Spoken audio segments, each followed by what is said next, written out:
আইও এই অৱস্থা বেয়া দেই একদম এক গামলা মাংসয়ে ভাতে মাৰি দিলে এতিয়া পেটটো কলকলাই বুলিছে এই ৰাতিখন যদি হাগিব লাগে একদম বহুত দিগদাৰ কথা হ'ব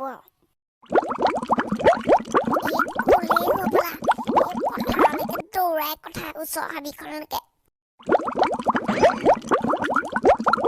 আৰু বেছি দূৰ যাব নহয় এইকণতে এৰি দিয়াই ভাল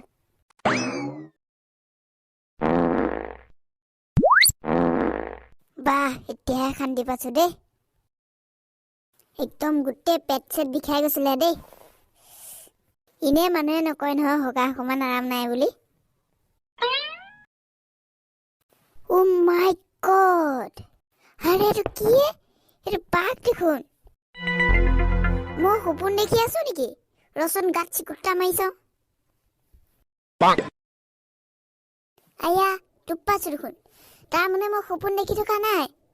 এইটো সঁচা বাঘ মানে এইটো ৰখি আছে কিবা চাহ এটা নিব এইটো আগলৈ আহিছে এইটো সঁচা বাঘ মানে এই পলুৱাই ভাল এই গাঁৱত ৰাইজক খবৰ দিওঁগে এতিয়া নহবা ছাগলী গৰুটো খাই এদাই কৰি দিব এতিয়াই যাওঁ মই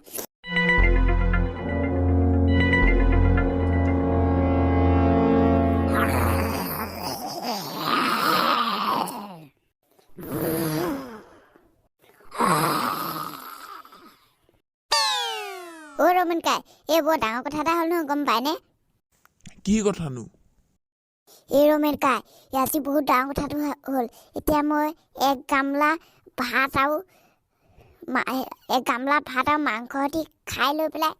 মই একদম থাকিব পৰা নাই পেট চেট বিষোৱাত মই হাগিবলৈ গ'লোঁ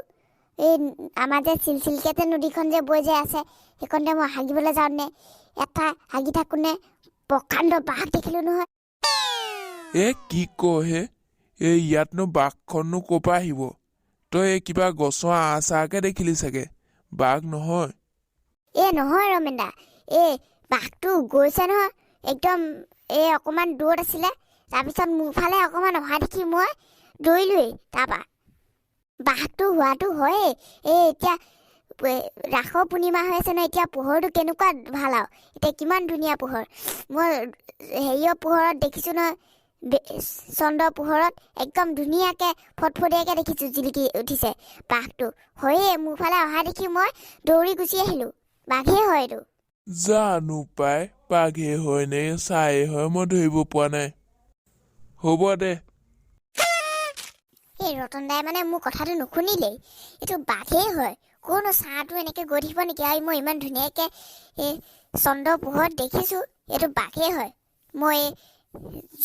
যতীন দালৈকে ফোন এটা কৰোঁ এই ৰতন দাই বিশ্বাস নকৰিলে নহয় যতীন দাকো কওঁ হেল্ল' যতীন দা আপুনি শুনিছেনে মই গজেনে কৈছোঁ চিনি পাইছোঁ যতীন দা আমাৰ গাঁৱত বাঘ এটা ওলাইছে আপুনি গম পাইছে জানো আমাৰ গাঁৱত বাঘ ওলাইছে আমাৰ গাঁৱত আকৌ ক'ৰবাত বাঘডাল ওলাব হয় সঁচাকৈ ওলাইছে মই দেখিছোঁ নহয় আজি বাঘটো কেনেকৈ দেখিলনো তই যতীন দা কি ক'ব আৰু আজি মাংস আনিছিলোঁ মাংসয়ে তাৰপিছত ভাতে এক গামলা মাৰি দিলোঁ মাৰি দিয়াৰ পিছত একদম পেটটো কলমলাই আছে হাগিব লাগিলে তাৰপিছত আমাৰ এই চিলচিলকৈ যে নদীখন যে নিচিনাকৈ যে অকণমান যে বৈ যে গৈছে তাতে মই বোলো হাগিবলৈ যাওঁতে মই হাগুনে দেখিছোঁ নহয় বাঘটো একেবাৰে জোনৰ পোহৰত ধুনীয়াকৈ জিলিকি আছে বাঘটো প্ৰথমতে ৰখি আছে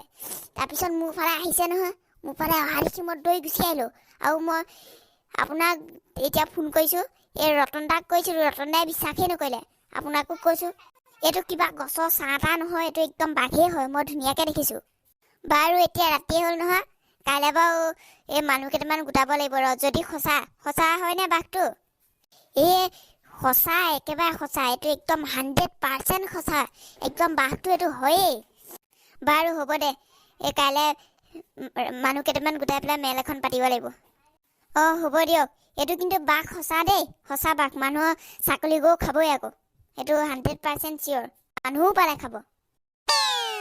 হ'ব দিয়ক মোৰ ভাগৰ পচা এডালে দীঘল দাখনে ক'ত গ'ল জানো একদম আজি বিচনা তলত নহবা বিচনা কাষতে থ'ব লাগিব বাঘটো আকৌ মুখে দেখিছিলে এইটো বাঘটোৱে মোককৈ বিচাৰি আহিব পাৰে। আজি একদম দৰ্জা 3-4টা হুপ লগাই থ'ব লাগিব।